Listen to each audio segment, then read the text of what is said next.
आणि त्या बीड सरपंच हत्या प्रकरणात सगळ्यात मोठी बातमी समोर येते। आता शरद पवारांनी थेट मुख्यमंत्री देवेंद्र फडणवीस यांना या प्रकरणात लक्ष घालण्याची विनंती केली आहे।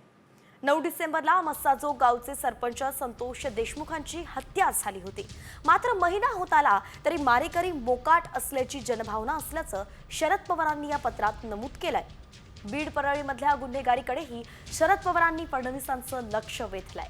तसंच हे प्रकरण लावून धरणाऱ्या लोकप्रतिनिधींना संरक्षण देण्याची मागणीही शरद पवारांनी केली आहे।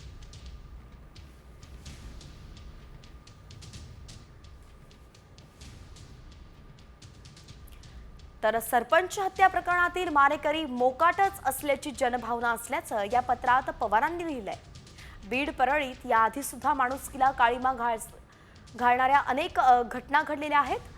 गुंड प्रवृत्तीच्या पाळीमुळे खणून काढण्याची लोकप्रतिनिधींची मागणी असल्याचंच कळतंय।